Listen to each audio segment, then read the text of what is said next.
what are you building? We're in the business of city building. We're very interested in actually a particular type of city, which is one that I think has not been possible to build before. We are at this incredible point of history where over this sort of like next decade or two, we're about to basically go through this fourth revolution, like agricultural, scientific, industrial, and I think we're now going through basically an intelligence revolution.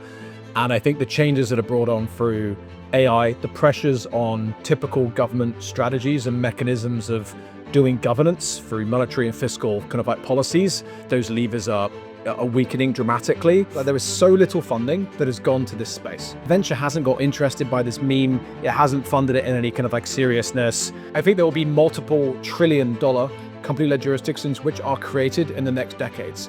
It is the biggest remaining opportunity in the world outside of what's already been built. And I guess we're trying to build the first great city for the post-intelligence era.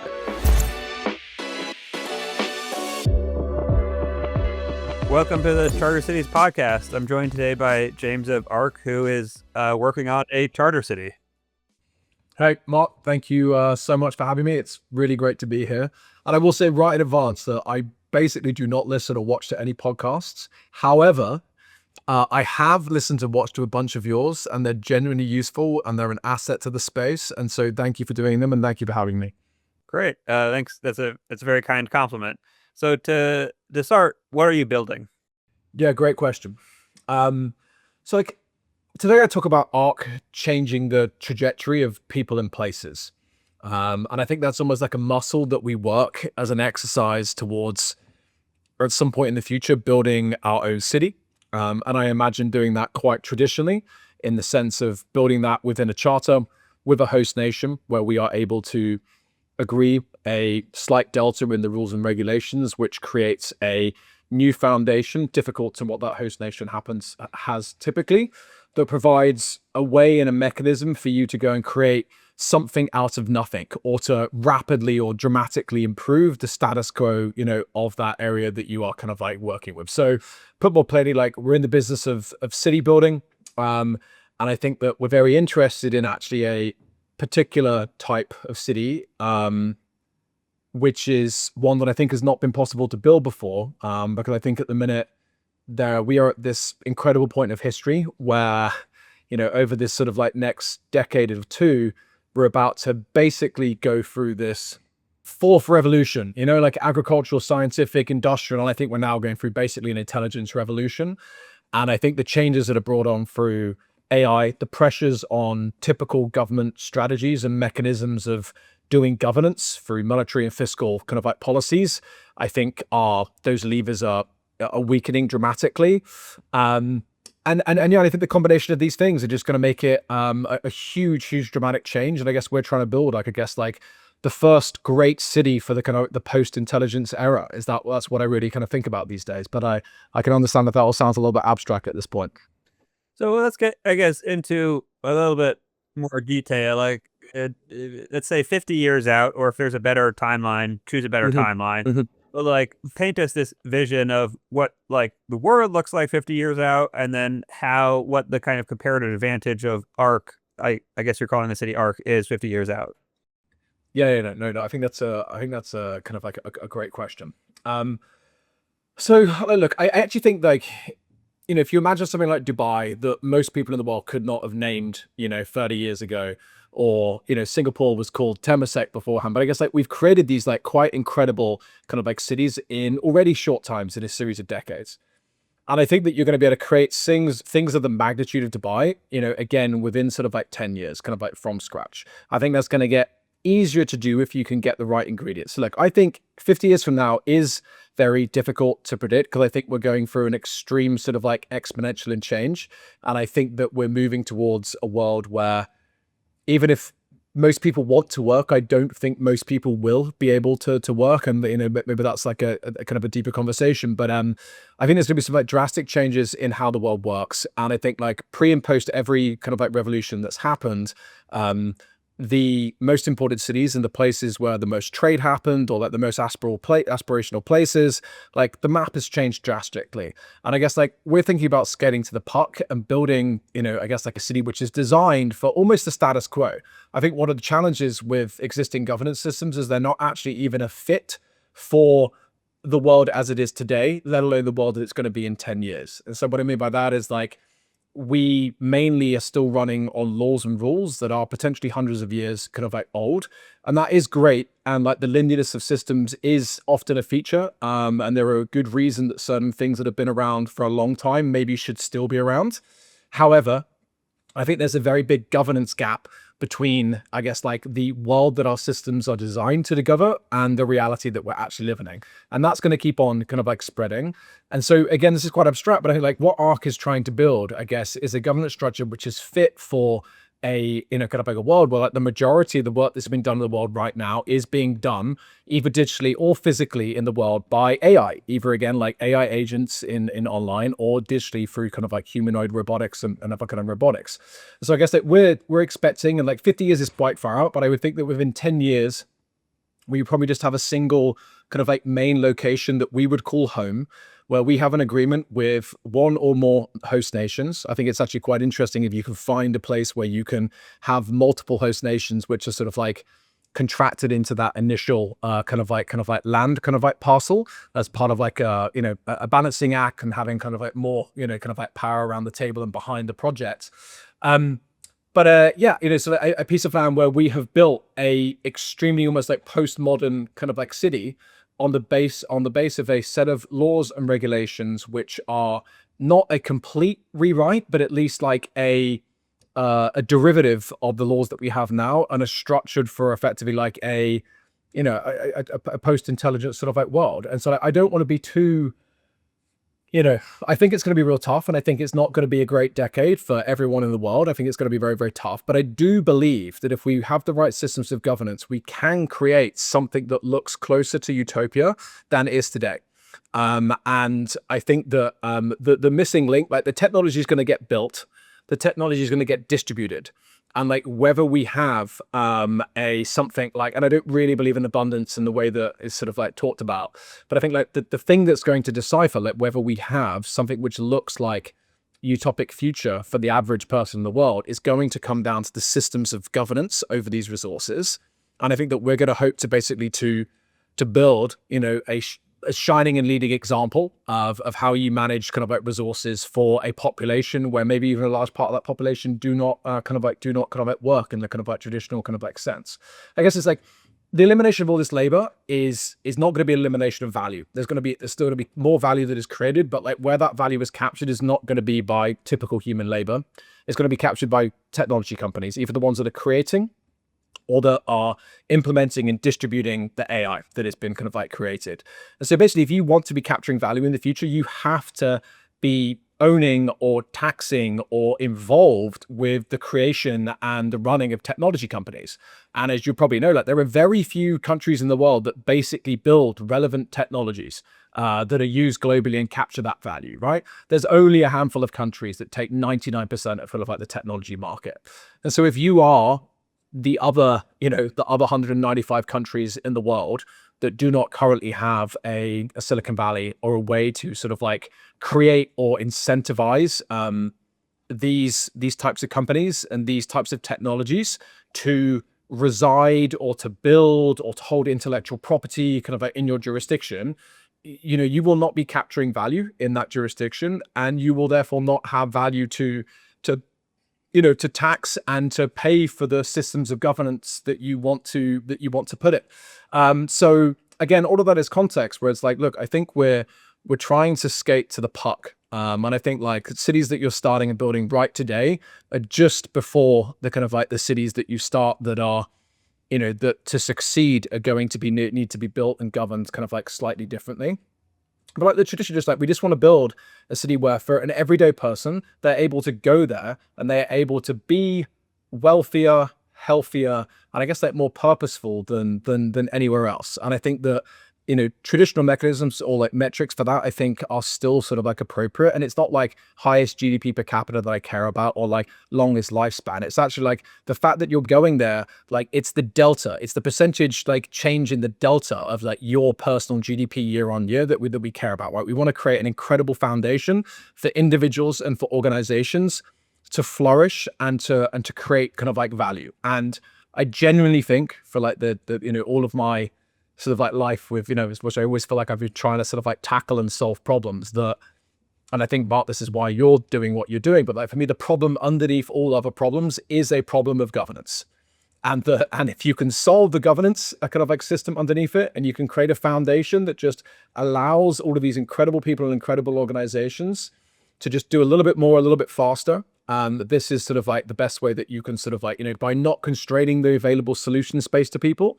I think you can truly get the solutions that, that are possible. And I think that we generally can create, cities that we can only imagine. I'm sat here looking at Singapore. I can already see the lights. It's kind of like, it's nighttime, but I think we can do much better than Singapore. I think it should be, we've delivered Singapore with blank canvases. I think we should be able to do better. And I think we should raise our standard of expectations, and we should be trying to raise the bar everywhere to at least match Singapore. And I think there's so much room for innovation here. There's 8.5 billion people in the world, and I think that most of them could be served a better governance product.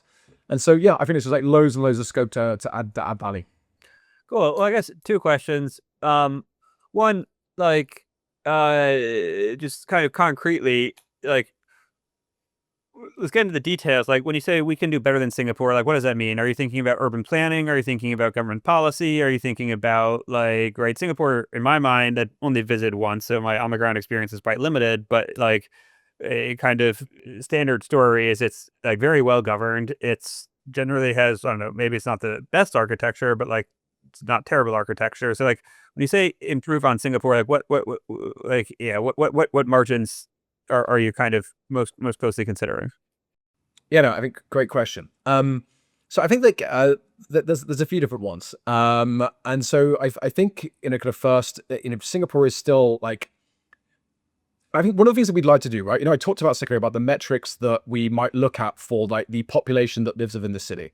But I think actually it's very important about like, what are the metrics in terms of how you're helping like a wider sort of like world. And I think that one of the things we're trying to do is create like build a bunch of open source systems that other kind of like cities or governments of different descriptions could actually clone, fork, improve, kind of like work on, right? Like some of my background is, I guess, like in the sort of, whether you call it blockchain, crypto, kind of like world of Web3.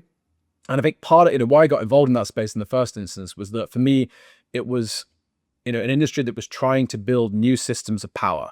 And by power, I mean traditional power, right? Not energy. I mean the power of governance, of money, of data, of accounting, of privacy, of identity. All of that stuff is being innovated in sort of like in Web3, but it's not actually been like implemented or rolled out yet. Like you have the opportunity with the technologies which exist today to have like much more superior governance. For example, from a transparency perspective, you can have so much more governance run like on chain where it is indubitable. And you don't have to trust. You can just like verify and see that these things actually happened. You don't have to trust a vote. You can like see. We had a friend here the other day like that pulled up the last Venezuelan election. It was like, well, like it actually happened on chain, and you can see that Maduro did not win. And you can, all the votes are there, and they can't get rid of them. Like it was done like that way. And I think like there's two of these converging forces that are probably like that are changing the traditional levers of governance and through monetary and fiscal policy with the the pressures from AI and then the pressures of, I guess, like Web3 and blockchain, or and just like the lack of sort of like the failing belief in maybe some of these fiat currencies due to all the inflationary printing. But actually these technologies do allow new things. Okay, transparency and sort of like trusting government is one of them. But two, look, if you're building a government now, you should be building an AI first government. You should be able to drive sort of like independent, autonomous agents to fulfill roles of government that again are running transparently and are accountable to humans and accountable to the people, but are actually there's so much evidence on this, right? Like the judges like give different lengths of verdicts depending on like what color the paper is that's in front of them, like, and AI agents are not infallible, but they are less fallible than humans, and they will be far less fallible than humans kind of like soon. And with the right guardrails around them, I just genuinely think that you can basically build like extremely good functions of government that are far, far more efficient, that are more transparent, that are more accountable, that are like real-time inspectable, that are, just kind of like dramatically more efficient, I guess, like a lot of part of this is kind of like this is about. And I think you can have much more active participation from individual citizens in these governments through these kind of like technologies kind of as well. But yeah, so look, again, like Singapore does a great job. I'm sort of like loath to like call it out on certain kind of like things that maybe I would like want to sort of like kind of improve there. But I think it's it's a great example, and I think we should try and roll this out in kind of in like more places.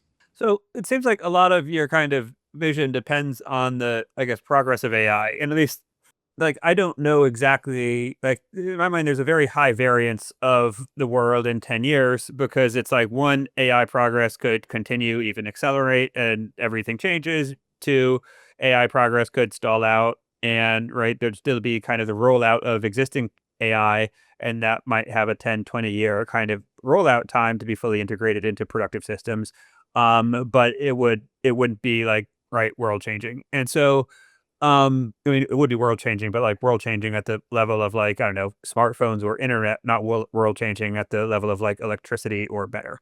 Um, Yep. and so I guess to what extent is your vision dependent on like a specific path for AI? To what extent is it dependent on like these different adjustable depending on like the total impact of AI? Like how do you balance that, like, at least my uncertainty, maybe Yeah. you don't have Yeah. uncertainty. Yeah, great question. It doesn't really change it at all because I think basically we already have the intelligence. To your point, we doesn't need to get any better. It's just a distribution challenge. And so, and I think that's the point. Like, it's the intelligence is already there if you could harness it. And so, like, I think the technology is there. You could already build systems of governance around it. They're not perfect, just like humans are not perfect. But they have some significant advantages. They can run autonomously 24/7, transparently, far more efficiently, effectively than humans. And again, you can build guardrails and constraints around them to achieve tasks like far more effectively over the humans. Not for everything at the minute, but like for most things. And so I'm not waiting for some sort of like technology kind of like breakthrough. It's more about just like, it's more of the distribution and the impact of the technology which already exists to be rolled out across the world. Like, again, but this is true. I mean, to your point, right? I remember I wrote my first article about, AI like 10 years ago, and it was like, that was my first time. I was like, look, all the work we do now, it will be possible for AI to do this in the future and to do it, the same output cheaper. And then all the new work that will get created, it will also be able to do better than humans because it will be able to learn faster. But the reality was, even back then, it was like, I think McKinsey 10 years ago was like, well, like 50% of human labor in the world right now could already be automated, but it's not. And then the question is, I guess, that why? Well, one is it's just like, sometimes it just takes time to roll stuff out. And the other side of it is that the reality is that, we even here, we have like a lot of people that just like go around and cut like grass with scissors, right? And it's like, well, you can get more expensive tools that do this more efficiently, but they're expensive and the labor is cheap. And so actually, like, you can automate human labor, but it doesn't always make sense to do that. So I'm not crazy, and I sort of like realize that, but I think that kind of like the potential for the kind of like the benefits by driving technology and kind of like into government to make them more transparent, to make them more accountable, to make them more efficient, more effective, it's all already possible with technology that is already there, and you do not require any breakthroughs. You just have to implement this stuff in the right way. I mean, that makes sense, but it's, in my mind, the main, I guess, constraint, if I look at why governments around the world are kind of failing, it's less of like improving on the margins and more of, at least a lot of times, like structurally wrong decisions. And Yes. so if I think about the major challenges of like the Western world, it's things like, right, we have entitlement spending that's completely fiscally unsustainable, right? You can't tweak that around the margins. Ultimately, right, we need to give old people and poor people less money, or there will be like extreme bankruptcy and inflation, right? Yep. there's two is the demographics, right? Like basically the entire developed world has below replacement births, with the exception of Israel, and that will kind of right compounds to the entitlement spending, as well as just right like our economies have been kind of designed with the expectation of more workers, more growth, et cetera, and that's going to be really difficult, right? If you look at the U.S., probably Europe, I know the U.S. better, right? They're like our most productive cities make it extremely difficult to build new housing, which limits agglomeration effects of those productive cities, right? It's very difficult to build new power plants and to build new transmission lines because and other major infrastructure because of environmental and other laws. And so when I think it's like, all right, look, would it be better if it's like a little bit easier to incorporate a business or something? Like, yes, that's always better. When I think about the biggest challenging facing at least the developed world, it's much less about that and much more about like I don't know exactly what to call it. Like some of them are structural, like demographics, and some of them are kind of ideological concerns that have been baked into government that really intentionally, in some ways, like make things worse. Yeah. And so I Yeah. guess how do you like how does that work within like the modeling what you're trying to Yeah. build? Yeah. There's a lot. There's a lot there. There's a lot there. I mean, let me just say in the first instance, right? But one of the difficult things about us, right, is that we haven't like set our heart on a location. You know, we haven't set our heart on a particular host nation with a particular plan from day one of like, this is what we're going to do. Right. Our approach, right, is effectively to build momentum and to engage and to discuss with kind of like all of these potential host nations, and then to actually move forward with what is the, you know, the absolute best potential thing that we can work on together with kind of like our host nation partner. And the reality is like what you build in a, you know, a limited autonomy Caribbean, you know, island sort of destination is extremely different to what you would build with a infinite land, full autonomy, Saharan, you know, plot to what you build in the Swiss Alps, whatever, right? So I think like the quantum of the impact that you can have and like how many people that you can bring along with you is very, very different depending on the kind of like, again, like what you're able to secure with a host nation, the charter that you have basically. So I'm not trying to get carried away, particularly with like our first charter. It's likely that our first charter is a smaller piece of land with a more limited set of autonomy. And I think it's highly likely that for the particular host nations that we're likely to work with, that like they are bringing us in because they do not have a technology sector in their nation, and we are a hope or a play, you know, a tactic at least as part of a strategy of them being a relevant player in that part of the kind of like the future. And what we do is we come in and we bring in coordination, community, capital, an entire existing ecosystem of people that are building these sort of frontier technologies, and it allows them to have like a play, and it puts them on the map, and it can generally change their sort of like trajectory, right? Now, you know, none of that is an answer to what you've just said, but I guess it's just sort of like context, whereas like, I don't think I can solve all the world's problems at once. Now, if you were, because I worry that actually it's going to be very, very challenging for a lot of these, I just think there's going to be a lot of disruption to these governments. And, unfortunately, basically, like most governments are bankrupt, right? It's like most of the G20 run budget deficits. Most of them have like official GDP to debt ratios of like 100%, but including off balance sheet assets, it's more like 300-400%, kind of like debt that they have. I mean, like, would your bank lend you another more money if you were, losing money every month and you were already 4 times, your mortgage was, 4x the value of your home? Like, they're in a really, really bad situation. And I do think one of the lessons we're actually going to learn over the next couple of decades is that, countries really were just companies all along. And they really have been bound by the laws of physics. We've just been suspending ourselves in disbelief. And those things that you bring up are really going to come, back to bite. And I think the reality is that, again, like, what will Ârc do? It will run a budget surplus every single year.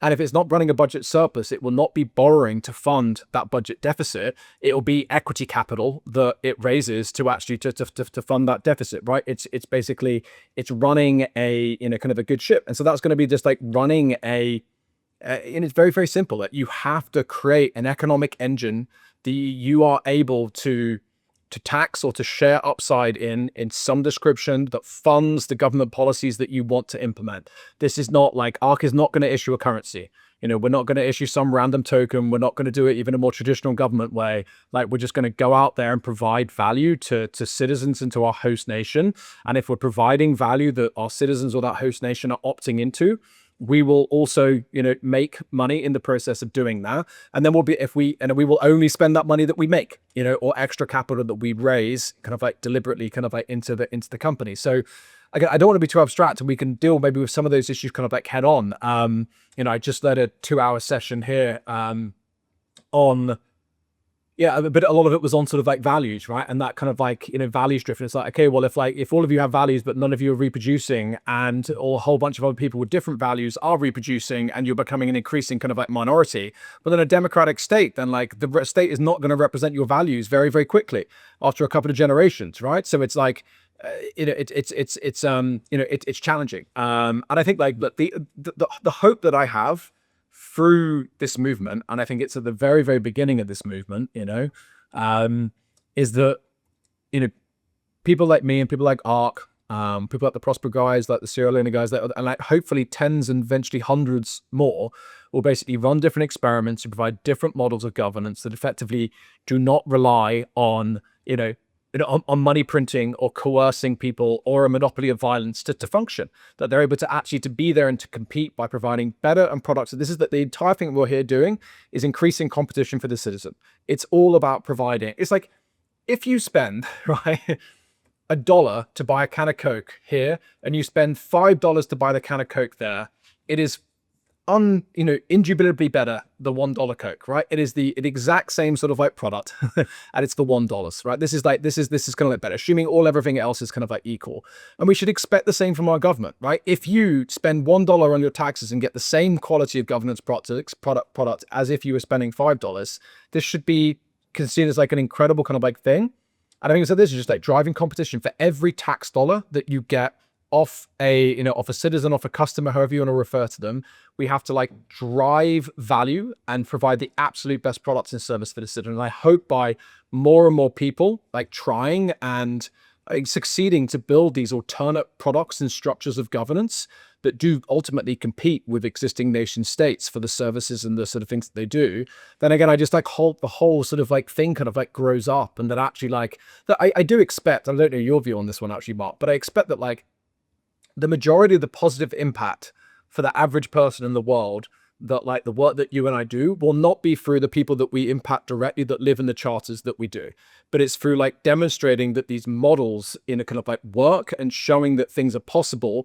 And then actually that like, cascading back into kind of existing kind of like larger systems that then update and reassess their priors and kind of like learn, and the kind of the status quo kind of like changes, like at least that's my optimistic hope. On the potential futures that we have in front of us on the more optimistic side, I could, everyone sort of updates, but it might not quite go that well.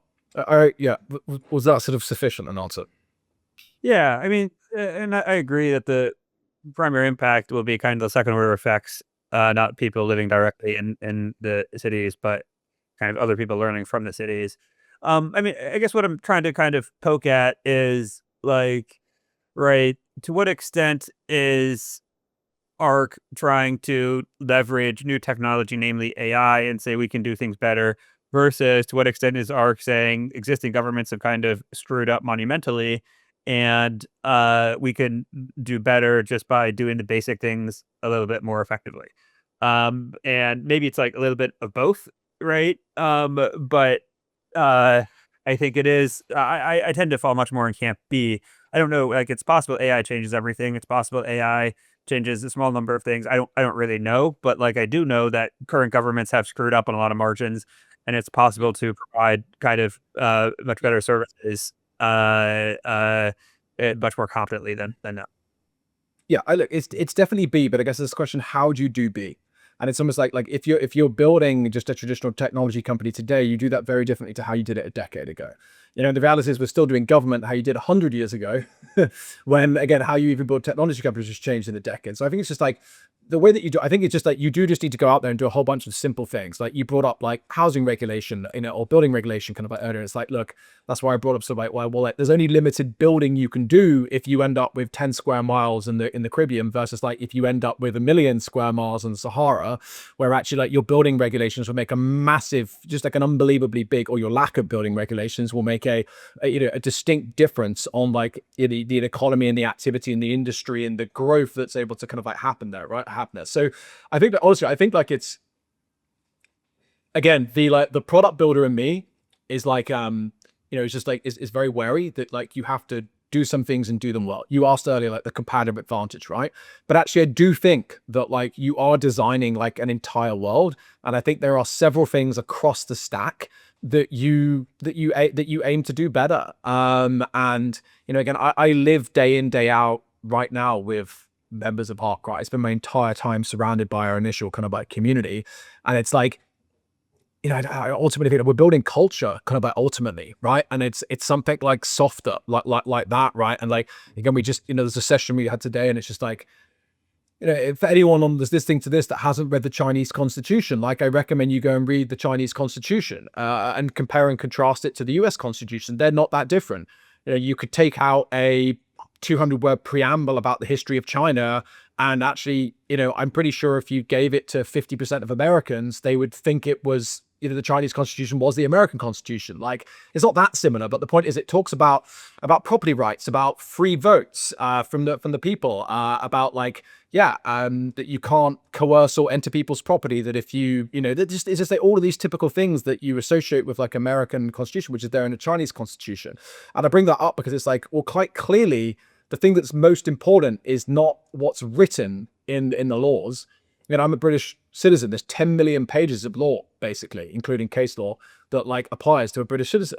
Like you can read 10 million pages of law in your life, but you definitely do not remember the law that was written on the, on page 1 in sentence 5, by the end of it, right? And even an expert in law that spends their entire life barely knows 1% of law. So it's like law and all this written, it's just like, oh God, it's like, it doesn't really matter what's written. It's matter like what actually happens around here and what is like literally enforced. And I think like, some of the challenges we have, we just like, I think we've gone like completely kind of like off piste in a lot of these kind of like, particularly sort of like, kind of like Western societies. I mean, I'm from the UK, right? And I just think I blame the UK for absolutely everything, to be honest. I just think it's history, everything is in, when you zoom out 100 years, how this story is told is going to be very, very interesting. But look, to your point about like, is art going to try and like, is it just like a technology play? And it's like, look, I'm like, well, actually, no, it's not A, it's B. It's like, we're just going to go and do governance better.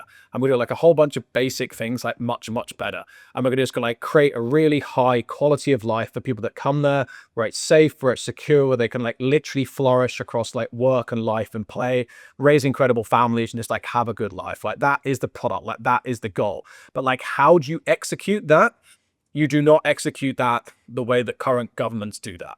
You do that through a technology-first approach. And I do think that there are, particular, I mean, like, like systems of justice, kind of like particularly, and like systems of arbitration and justice, I think are, kind of extremely ripe. I don't know if you've had much or any involvement in sort of like legal systems or kind of like courts sort of in the world. It's just like going through them, kind of cases. And, I've been and sat in kind of like the high courts of the UK back in some of my first jobs, and I've been party to a whole bunch of kind of like litigation on kind of like both sides of the kind of the fence. And like justice just does not exist.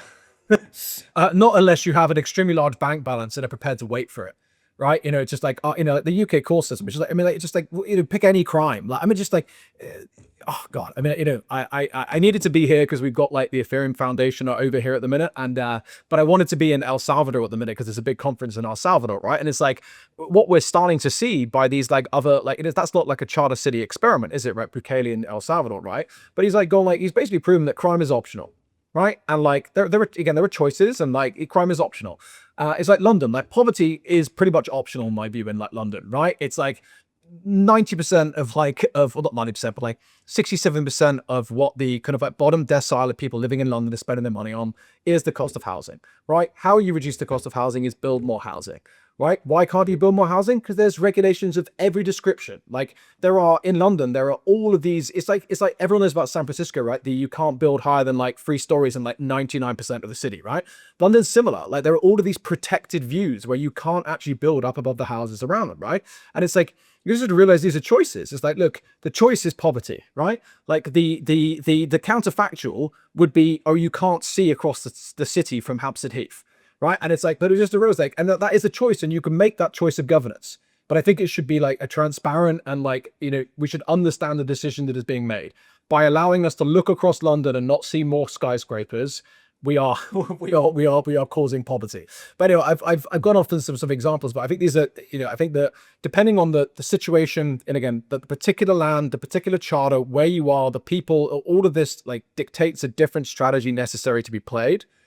But there are, I think, a bunch of simple things which is just about like doing good governance. But then it's like, how do you actually execute on those decisions that you've made and implement good governance? I think that's just like taking a technology first approach. And to take it back to justice, about it taking like a lot of money and a lot of time.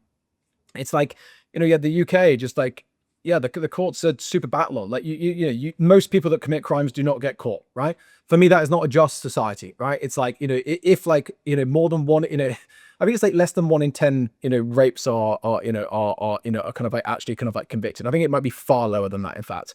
And it's like, that doesn't work, right? And if they do get convicted, it happens 10 years later. And this is because of those backlogs, right? And it's just like, and the government is already bankrupt, right? The government is literally already bankrupt. So the systems that right now that do not work already are losing far more money than we already have.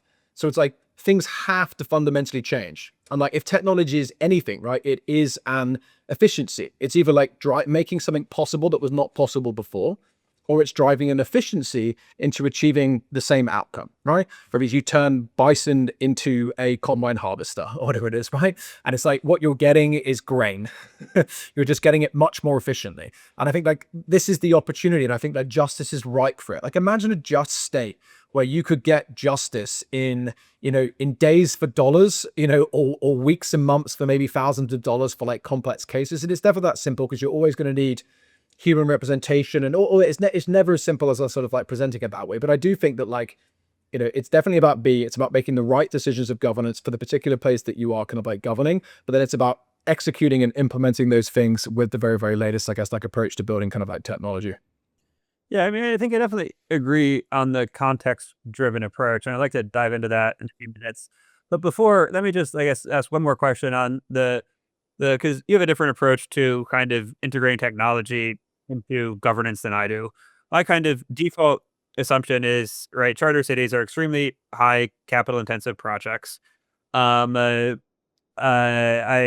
think, at least for the infrastructure build, you're going to 99% of cases, whatever, do some sort of debt equity mix. The probability you just don't want to finance infrastructure all with equity doesn't make sense. Yep. Yep. And because this is a very kind of capital intensive project, it's like fundamentally different from a technology company. And so if somebody comes to me and says, I have a blockchain based system for a land registry, right? My answer is not going to be like, great, that sounds amazing. My answer is going to be like, okay, where have you done that? Like, show me some examples, right? Because like a land registry is just an Excel spreadsheet that says, here are the coordinates. This person X owns plot Y and person Z owns plot A or whatever, right? And maybe the blockchain has some efficiencies, maybe it doesn't. But like if somebody comes to me and says, I have these AI agents that are going to like whatever, I'm going to say, okay, great. Like, where has it worked? And if it hasn't worked anywhere, it's like, I would want my project to be at a sufficient scale that we could run a small experiment. And then within that small experiment, evaluate the outcome. And so I'm just like, I tend to be a little bit wary of these technology first approaches for charter cities, just given the capital expenditures involved and given the like complex government engagement strategies that you need to do to get the charter in the first place. Yeah, no, great. And yeah, and I don't, it's like, I'm loath to consider us sort of like technology first. I'm just like, but it's just the way you do things these days, right? On the point about like the property register, because it's actually an interesting example, right? We are probably about to go through a significant phase of property seizure. These failing bankrupt governments will need to tax and consecrate whatever the word is, requisitioned, for whatever better word, kind of assets. And if you had actually a blockchain-based property registrar, that would be impossible.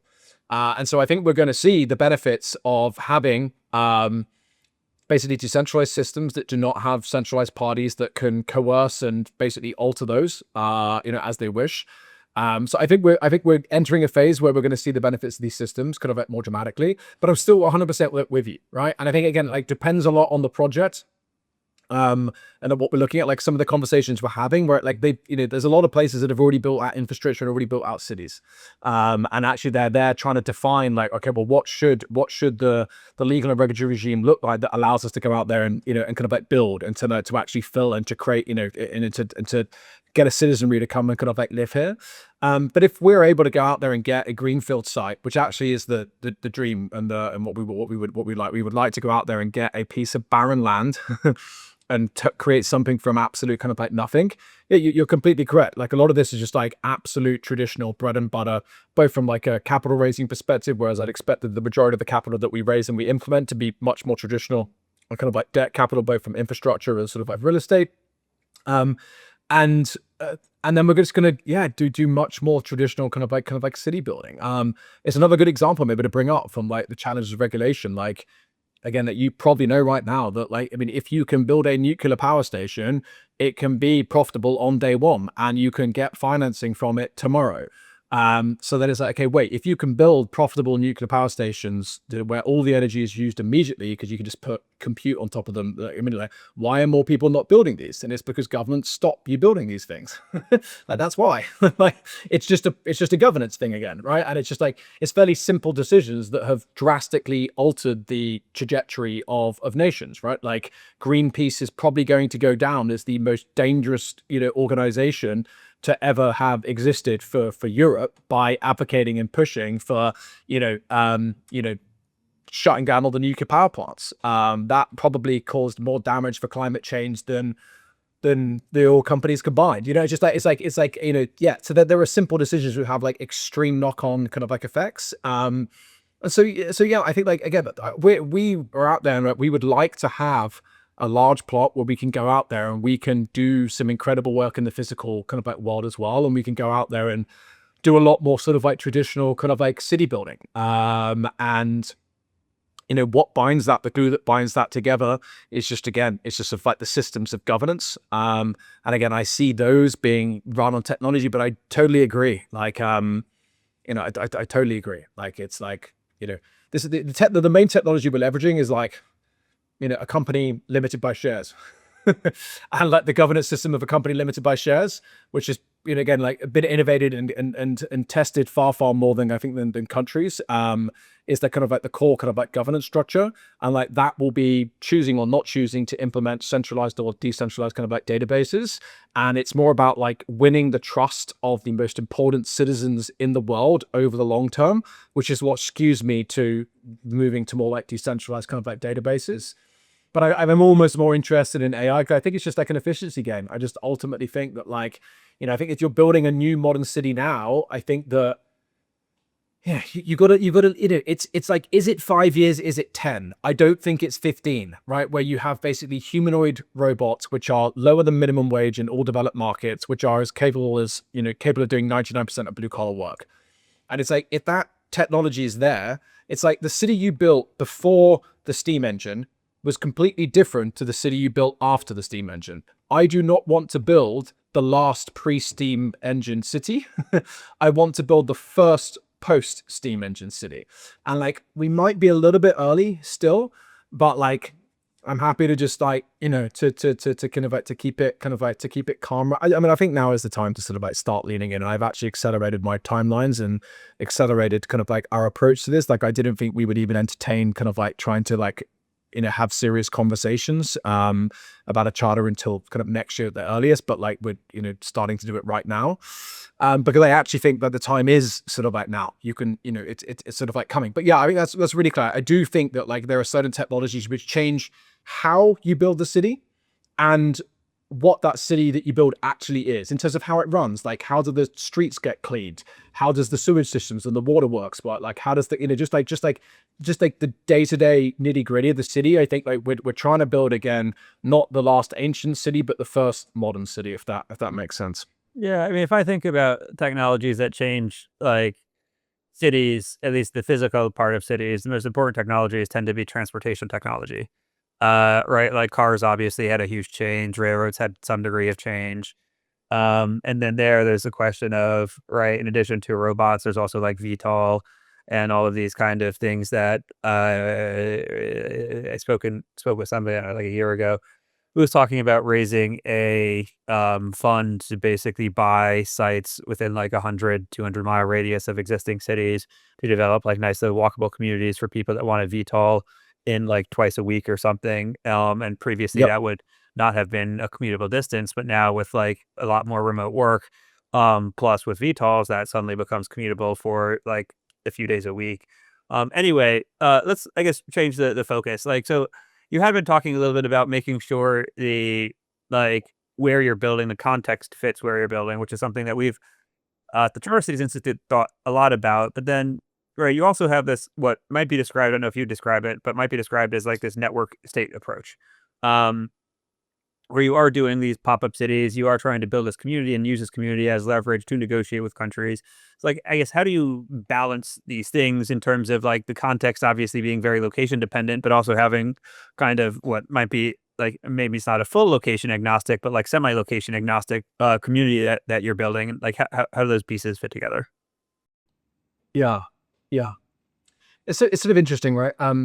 Because just to sort of say out there, what I don't see Arc doing is like going to a, you know, a a kind of a less developed like African nation, where I end up getting a land grant with 1 million Africans that are basically living a subsistence lifestyle, where James has to come in and like help them, build more modern homes and open factories. And like, we're not going to come in and do sort of like economic development 101 for this, right? Like, I don't think that's like found the market fit. Like, I don't have a history of doing like NGO work or whatever it is, or African development. Like, it's just like, I'm not going to come in and be some like white savior for whatever it is, right? This is just like not what we're here to sort of like do, right? And so I give that as context because it's like, okay, I think like, but what we might do for that African nation or for other African nations is go like, hey, like, look, you have, again, zero technology sector. And it's like, again, for the 195 countries in the world that have less of a technology sector than ARC already basically has, it's like, okay, that community that we already have is the same people are valuable to all 195 countries, And so I think it's like, it's crazy. We're doing this this pop-up city in Montenegro again in a couple of months. And as part of that, I've been looking into Montenegro a lot more. And it's like there is no tech sector in Montenegro. That's just the reality. It's like we're trying to engage more with the local ecosystem and like bring in the local kind of like companies. There are no local companies to bring in and to get them to come. Like there isn't, and I'm probably missing them. And that's probably like and I don't. I love Montenegro and all the rest of it. It's only 500,000 people. What can you expect, right?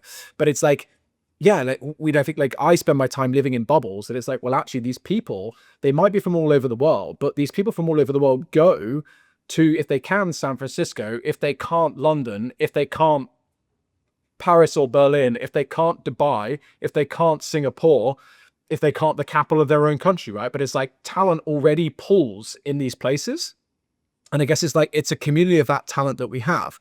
And for 98% of the countries, we're reaching a point where we have more talent than they do in this particular sector. Again, we're not going to be able to go in and like tell them how to do their fishing industry better, right? We're not fishing experts. But for this sector, like this community is extremely relevant.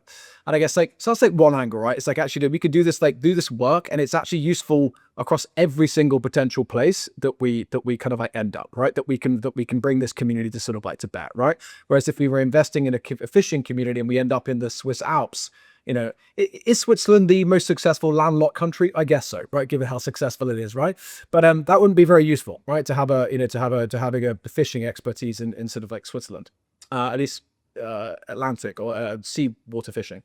That's kind of like one. And the second thing is like, what I don't want to be an ARC is someone that spends 10 years intellectualizing about the change that could happen or the benefit that could be brought.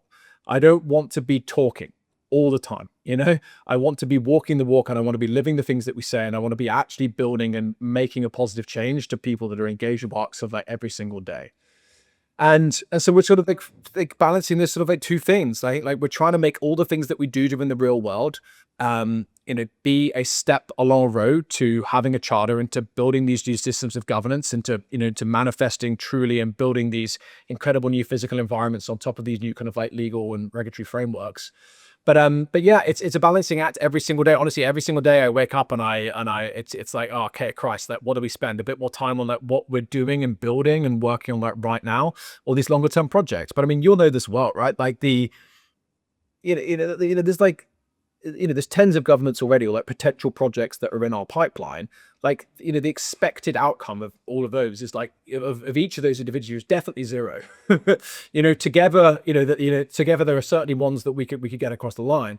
But it's like, again, I don't want to work on a series of these things and achieve absolutely nothing. I want us to be having an impact in the world, building momentum, and building credibility. And the reality is that anyone that wants to work with us, they can literally just come in and live with me like right now. And they can come and take a desk in our space, and they can have dinner and lunch with us, and they can come in and just like live it. And we're sort of like doing some of this hard work of like building kind of like trust, and like, okay, it's like a bit of a scale thing. I think we talked about this as well. That like, I really think that, I imagine like our day one is not like the few hundred people that engage with Arc right now.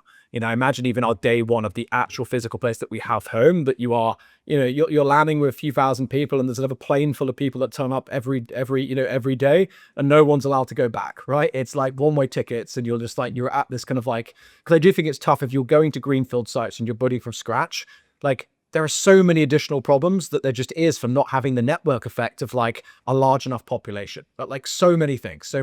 So yeah, I think we are building a core community of people that will follow us anywhere in the world, like So anywhere. how do you? Yeah, let's go a little bit more in depth in this, because like to me the way I've thought about like the strategy, the Charter Cities Institute, and some like other projects I'm working on is much more of like look at a country, see what the kind of constraints are to economic growth, which ones of those are governance, then can you change governance in a way that leads to economic growth, right? And like a kind of classic example of this is like Ciudad Morazán and Prospera. Where Ciudad Morazán is in Honduras, but they're doing two things. It's an industrial park, plus it's like a middle income gated community where Honduras is very violent. So people that can't afford, if you're rich, you either leave the country or you have the armed guard. But if you're middle income or lower middle income, you can't afford that. So here they're offering a product that previously was unaffordable to people that's in very high demand. And then two, it's an industrial park. And because of the tax regime, that's very attractive to industries already there. And that project in my mind is like, is it somewhere I want to live? Not really, right? But I think it'll be very successful at scale. The other one is Prospera, where they're targeting kind of digital nomads, people working on frontier biotech stuff. And there, I much personally prefer to like live and hang out there, but I think it's unclear to me how successfully it scales, just because like how many people want to, it's a beautiful island, but they don't have scale, they don't have agglomeration. It feels a little bit remote and isolating after you spend an extended period of time there.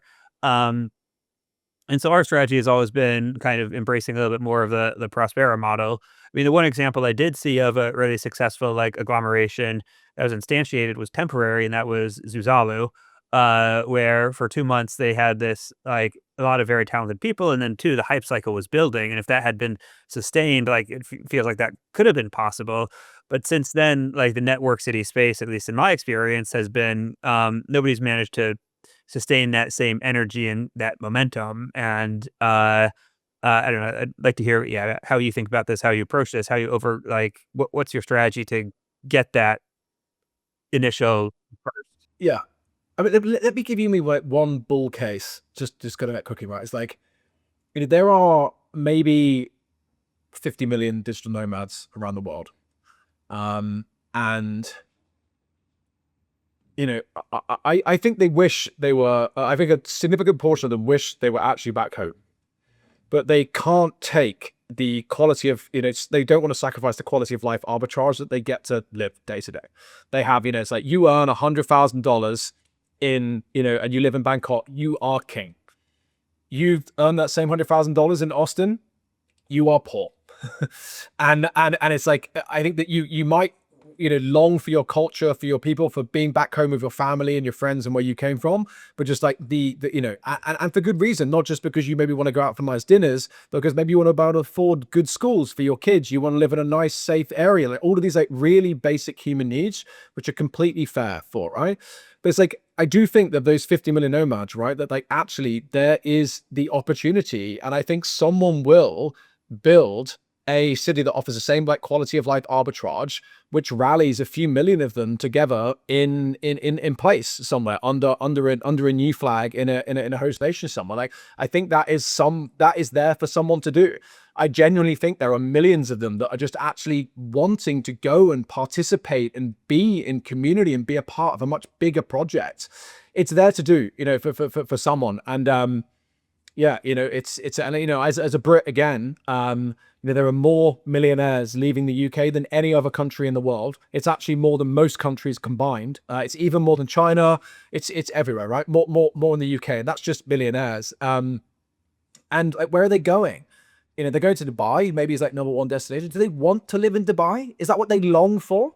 Like, Dubai is incredible. Don't get me wrong. I think Dubai is much better than most people think that haven't been there. But if you care about the sort of like the typical upbringing that you may have had, like me, sort of in the English countryside, like you're obviously not getting that in Dubai. And it's like, do those British people leaving, would they prefer to go something which actually is closer to home, but like isn't an incompetent government, and sort of like offers kind of like the basic kind of like things that they would like to offer for the family that they're trying to build? Like, I think there's like really low hanging fruit to go out there and rally millions of super valuable, like really highly intelligent people that just want to live a better life, and actually are really keen to contribute to this like bigger, kind of like bigger project, to be a part of this change. And I think it's just going to be, I think it's like, it's there to do. It really is there to do. But again, that's not an answer to your direct question. I don't want to scoot the question. I'm not trying to remember what your question was. But what I will say is that I do think that, you basically, your point was like, Prospera never maybe hasn't quite reached critical mass. Zuzali maybe started to, and they're kind of run down, and they're like, what really has happened yet? I'm like, I'm here now at Network School, right? Which I guess is like the first physical manifestation of like Balaji's network state sort of like movement, right? And I think today we probably have like 400 people here, right? And like, I think that's pretty much the most that has been anywhere now. And like, Balaji Network School is on the up. And like, I would be extremely surprised if it's not doubled by the end of the year. I actually think it's more likely to be 3-4 times the size that it is right now at the end of the year. And they're just, again, like, I'm very immersed in this. And this extremely competent team that Balaji is building around him. And I think there's a high chance that you could see thousands more. Now, the question is like, okay, this is something slightly different to what we've been talking about with these kind of like charter cities, because there's no delta to the, there's no legal autonomy, there's no rules, there's no regulations, there's none of this stuff here. There's not even any infrastructure or kind of like, city boom. There's a lot of plant and machinery that's getting kind of like built out kind of like here. But I do think it's reaching sort of a critical mass. Now, I don't want to talk for Balaji or talk for Network State or Network School, right? And I think like he's still extremely flexible. Like, I think he just wants to have like the most positive impact on the world and to demonstrate that there are like better ways and alternate approaches to doing these sort of things. And who knows where this ends up, or two, kind of like 3 kind of like years. But I think they're building like, people come to Network School right now and they get outcomes.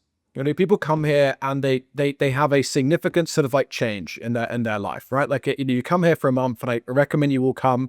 You can go to ns.com/arc/apply, right? And you'll come through to me, and like, it's worth checking out. But like, we're not in the business of rule or lawmaking sort of like yet. But again, it's just like, it's also sort of being a little bit humble, and it's taking a step-by-step approach, and it's like proving out these systems. Like, can you just deliver this sort of like amazing sort of like, call it like society as a service here, right? Where you pay like this monthly subscription, which is almost like your taxes, and you get like a package of goods for that, right? Like you get here, your package of goods is like accommodation and food and health and wellness classes and lectures and learning and the community. And it's all just sort of like bundled in.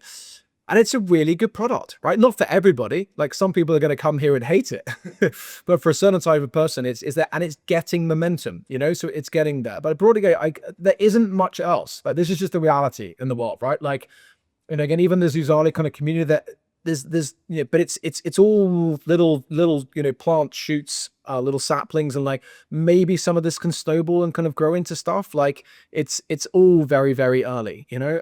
Yeah, it's all very early.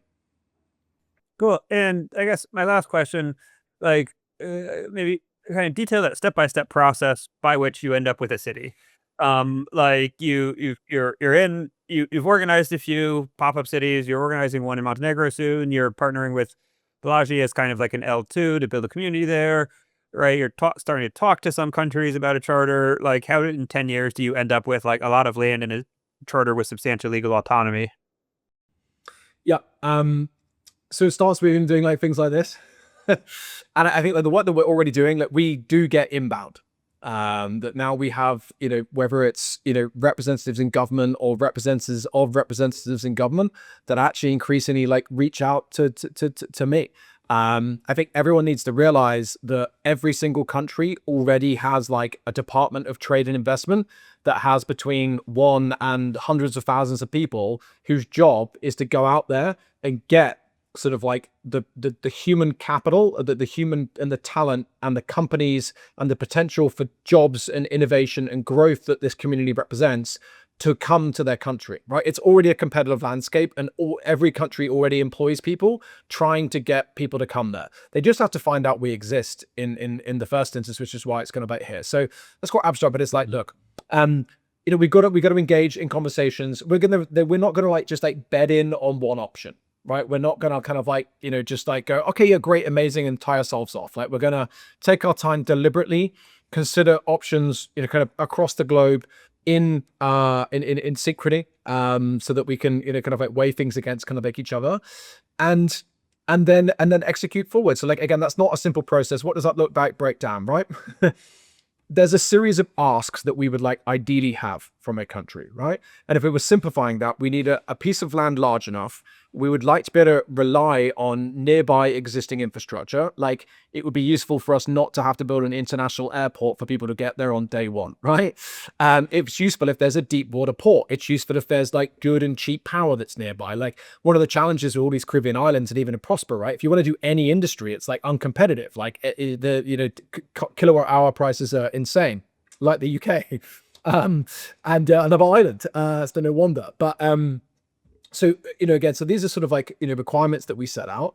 But like actually, like, look, we're getting into a really long-term partnership with a host nation, and we're going to be building alongside each other. So I think honestly, this comes down to like the higher the buy-in that we have in that government, the more stable. I think, you know, I think the opportunity might even be bigger to go in and help more traditional developed nations in certain places than sort of like developing sort of like nations, just because of the benefits that of like potentially a more stable government kind of like brings, which is a big risk kind of in projects of this sort of like nature. But it's basically sort of a sales funnel. It's just like governments that are going through that sales funnel. It's a two-way relationship. If we only have one in that pipeline, we're going to have very, very little negotiating power and leverage. We're going to keep on doing things like we do here at Network School, like we do in Montenegro, like we just do generally, building up, you know, I guess like leverage, critical mass, so that one day when we turn up, it's not just James and a couple of staff. It actually is like a community that have come along in a journey and are actually ready and primed to move. And not theoretically, it's not some digital community that doesn't actually know each other and hasn't met each other face to face. We are exercising this muscle constantly of bringing people to places. Like Ârc points at the map and people turn up. That is extremely hard to do. people do not move places for long periods of time, right? Anyone that's in the business of trying to run these pop-up cities or longer knows how hard it is to actually get people to move, right? Like the average American does not have a passport. They haven't gone further than 100 miles away from their home, right? They live within 3 miles of where they were born. Like that is normality, and that is amazing, you know, and there's nothing wrong with that, but it makes it harder for us that want to go and build these places in the kind of like the frontier. So again, to abstract, bring this back. Meanwhile, we're trying to do things that matter so that when we're speaking to these governments that they're in this pipeline, you know, we mean more to them. And it means that they're willing to basically to maybe to seed, you know, well, to seed, but to sort of like to contribute and to participate with more resources, more land, or to provide sort of like more autonomy that gives us the ability to execute like under their sovereignty, you know, when we actually proceed. But so that's a long sales process. It's getting to know each other. It's then basically, depending on the particular country, there'll be like a different like legal process. So a lot of countries already, like, again, like part of the beauty of like Prospera, right, is that the ZA framework that Prospera exists under Honduran law basically was already created. Like Prospera didn't actually have to like get that legislation put into the Honduran kind of like constitution. It was already there. And then they just like instantiated something under that, right? There are lots of other countries that allow you to do, you know, there are several thousand special economic zones.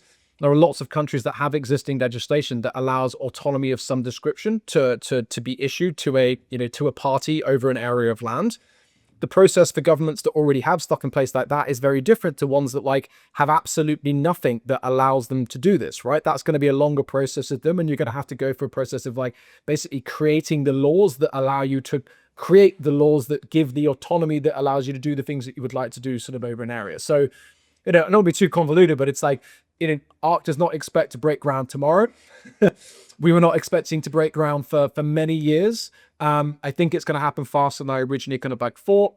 That process is not going to be simple, but actually it's just about building relationships and trust with a number of parties that happen to be governments, where one of them makes sense for both sides. You move forwards in what is a sort of like an infinite length kind of like partnership. You get the legals kind of like sorted out so you can do it constitutionally. You then agree the actual legal kind of instantiation of the entity that's going to actually do the autonomy, and then you start building. And day one is not necessarily with shovels. Day one is implementing a set of laws and regulations which provide, I guess, like the digital legal foundation for kind of that city. And yeah, alongside all of that, you've hopefully raised a bunch of capital that you can, you know, execute and deploy kind of like on day one as well. So I hope that's some sort of coherent. I think, Mark, I think like I will ask you the same question on our show. You'll probably give a, you know, a more coherent answer than someone else. Like, what would you say was missing from that answer?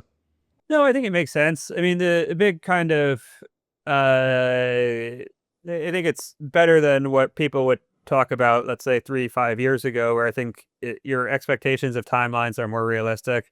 I mean, the main, I guess, kind of questions I have are, one, I think you're more serious about kind of community building and getting people that will move somewhere than most, but I still think it's a open question of how many people actually end up moving, especially depending on location, depending on greenfield site. Right, that's really hard to know until that actually happens. If you look historically, like I sometimes joke, the most successful network state is Jonestown over the last 50 years, right? And Yeah. right, usually when you get people to move en masse to a new location, you basically need two things. You need like a religion plus persecution, where the persecution causes mass migration. The religion, or if not religion, a strong civic culture allows them to coordinate that mass migration to a new location.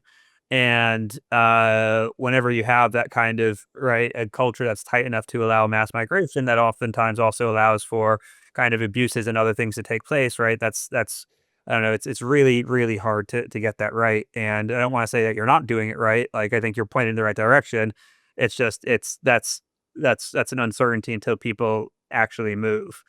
And Um I agree. I think you're completely correct. And I think it's like, there's just a big reality, right? That there are people that like consider themselves like diehard Ârc people that would like want to go tomorrow, but in 4 years' time, when it's there, they've got married, and they've got a kid, and the kid's in nursery. and it's like, oh, it doesn't work, right? So there's just this, there's this churn in that community as well, and it's just really hard. Maybe some people don't like the cold. Maybe we've ended up in Antarctica or something.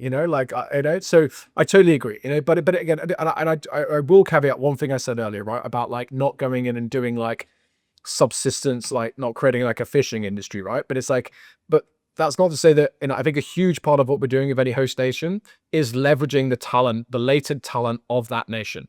But it's just like, we're not going to come in and deal with agriculture, right? As like not a kind of like a forte, right? Unless it's like, okay, can we apply technology to this agriculture? 100%. It's like, we're still going to work to the strengths of that country, work to the strengths of their industries, to the strengths of the companies and the existing kind of like talent they have, and go together on this journey. We want to create a whole bunch of high value, high paying, kind of like technology, kind of like jobs, and kind of infuse that in their existing economies, and and work closely. So again, it's just like, we don't need to bring everyone. That there are going to be people that are in that host nation kind of like already, is the kind of like maybe final thing I'll say. And I guess, like I said, that was the last question, but I'm gonna ask one more.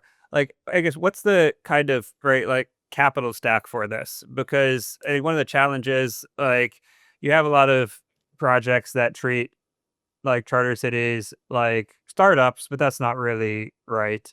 And I think kind of people have realized that that model doesn't work as well as initially kind of assumed. But then too, right, like if you actually go to large scale infrastructure and development, like that's possible, but then you're pouring a bunch of debt financing in, right? You want really strong demand projections.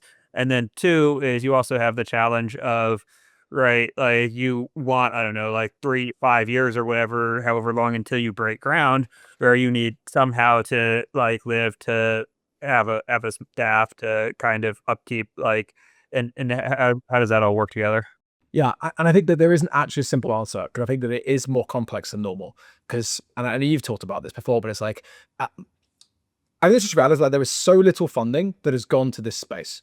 There are so little attempts that have really happened, right? Like you're talking like less than 0.01% of capital that's gone into funding AI, right? Venture hasn't got interested by this meme. It hasn't funded it in any kind of like seriousness. I've worked at a bunch of venture funds. I've been doing venture for quite a little while. No one has ever discussed this with me ever. It's just like it's not actually, and so I don't think I think it is actually suitable for venture. I think that there will be multiple $1 trillion company-led jurisdictions, which are $1 trillion company-led jurisdictions, which are created in the next decades.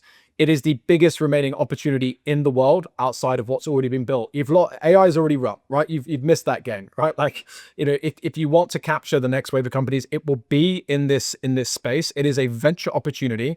It's more complex than maybe a traditional kind of like venture company, but actually, I think you could fund more kind of like through equity. I mean, we did so much, but before I was in venture as well. I did my first stuff in venture back in 2013, and before that, I was in the city at Ernst & Young. I'm a chartered accountant, and I would move sort of Fortune 500 companies around the world and take them to where they were treated best. And but again, a lot of that was about moving capital around the world, right? And so like, I'm not naive to sort of like to how those sort of like capital markets work. And I'm actually very interested in creating a jurisdiction for capital. That's sort of like a little bit of a an off point as well. Particularly as a Brit, because basically whatever, all of these countries that host capital, Cayman, BVI, Bermuda, all these things, they're actually not countries. They are basically the closest things to autonomous charter cities that we have in the world under the sort of like the existing kind of like British Empire, which I think is very interesting. But out of that side, you're completely right. Like the majority of the capital that you do actually end up raising for this is through more traditional markets. And I think it's one of the challenging things as a builder in this space that I think that you need to fund the beginning through venture. But you then need to better access those more traditional capital markets to fund the actual kind of like build out of what your project. And I think that the reality is that depending on what you're building, the site and the things, that there's different types of capital, like the capital that funds kind of like airports is different to the capital that specializes in ports, and different is to the capital that specializes in building out like malls, and so it's all different. Like depends on like exactly what the project kind of like plan is, and that's why this is the last thing I built in my life, right? This is not the quick thing. I've been lucky to have some limited success. I can really think about like the long term and what really matters, and actually that's helpful for me as well, because like I think these challenges are hard and they take time. And if you need to, it'd have been very easy not easy at all, but it's like, again, I'm reasonably well networked in the venture community. Like, it would have been easy for me to pull in $5-10 million, already, like a year ago or whatever it is, to actually kind of like work on this, right? But it's like, okay, what, like diluting 20% of the company at this sort of stage when you're trying to build $1 trillion business that governs, it's just like, you got to take, it's just like, it's much more serious. It's not just about capital. You're thinking about like partners that you're trying to build effectively, effectively like, home. You're building some people's home, like, here ultimately, right? And you got to be really selective of the partners. And I'm lucky to be able to like rely on, some capital reserves that I have to get us through these first years without needing to do kind of like venture. I still expect we end up doing like a large first venture round, alongside, when we're getting to closing on something. But then, yeah, the majority of the capital is going to be much more traditional. And I'm definitely less kind of like networked in that. And it's one of the key things that I actually spend kind of like time on kind of like now, is ensuring that we're going to be able to access that capital. But the things I'm learning about that is just that, again, it is like, if you want to work with the best in the world and you want to work with the most aligned in the world, that it really is dependent on the project. And again, you'll know this as well. It's like, if you're building in Saudi, you want to build alongside the Saudis. You want to go to work with the Saudis. You want to work alongside them, with their capital, with their labor. If you're doing it in South America, you want to do it with South Americans. And so again, these are different pools of capital that you want to kind of like to work with. So kind of is challenging. I think you've got to be, I just think you have to be extremely deliberate. And it's not simple. It's definitely not as simple as building a B2B SaaS kind of like company and going out and doing a whole series of rounds. It's definitely about simple, but like, I really think it's possible and plausible. And to steal a phrase that Balaji uses all the time, he says that he doesn't just think it's possible, he thinks it's plausible and that it's profitable, right? The free piece, possible, plausible, profitable. And I completely agree. And I honestly think that, you've been doing the hard work, Mark, over these last years, of like putting a flag out and like, this is possible. We can go out there and we can like massively change the trajectory of a whole bunch of people's lives by implementing better governance. And it's just like, and I do just think the world's more open to this than people realize. More like, most people in government wake up in the morning and they want to help their citizenry. They wake up in the morning wanting to do the right thing. And like, sometimes your hands are tied and your company and your country is bankrupt. Like, what can you do? And so I think that like, there's going to be so much more innovation that happens on this. It's the next big thing. Maybe it doesn't start to come around. Maybe it's not clear for another decade, but like, there's going to be unbelievable amount of value locked for like everyday people in their everyday lives because of this movement. So yeah, I look forward to it. Cool. Great. Well, thanks for coming on the podcast. No, thank you, Mark. I appreciate it. Great to talk, and we'll speak soon. Thanks for listening to the Charter City podcast. I hope you enjoyed the conversation. You can follow us on your favorite podcasting platform or subscribe to our YouTube channel.